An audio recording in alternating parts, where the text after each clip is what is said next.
విలేకరులందరికీ నా హృదయపూర్వక నమస్కారాలు. గత 3-4 రోజులుగా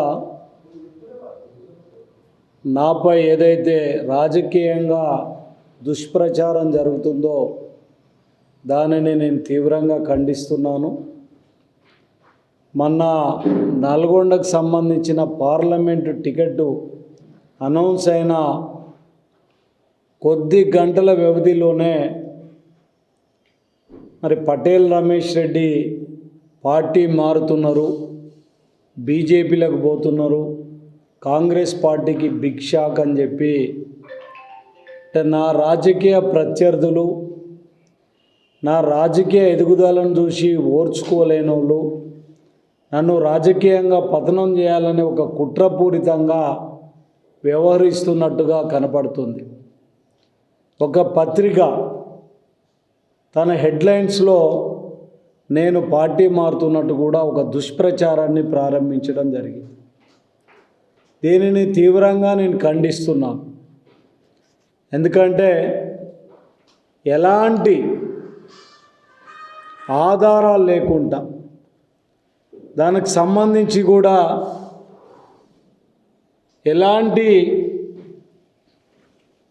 కారణాలు లేకుండా ఏది పడితే అది ప్రచారం చేసే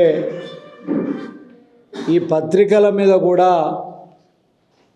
పరువు నష్టం దావా వేస్తాను కూడా నేను హెచ్చరిస్తున్నాను. ఎందుకంటే నేను నా రాజకీయ జీవితం 30 సంవత్సరాలలో ఒక క్లీన్ ఇమేజ్ తోటి, ఒక క్రమశిక్షణ కలిగిన కార్యకర్తగా, నాయకునిగా నేను పనిచేస్తున్న విధానం కూడా ఈరోజు అందరికీ కూడా తెలుసు. ముఖ్యంగా కాంగ్రెస్ పార్టీలో కూడా ఒక క్రమశిక్షణ కలిగిన కార్యకర్తగా, నాయకునిగా మేము ఈరోజు పనిచేస్తున్నాం. మరి ఆనాడు ఎమ్మెల్యేగా ఎన్నికలు జరిగే విషయంలో టికెట్ విషయం నేను ఆశించినప్పుడు మరి అధిష్టానం కూడా ఒక స్పష్టమైన పార్లమెంట్ ఇస్తామని చెప్పి కూడా హామీ ఇవ్వడం జరిగింది. మరి నేను అధిష్టానం దగ్గరికి వెళ్ళినప్పుడు కూడా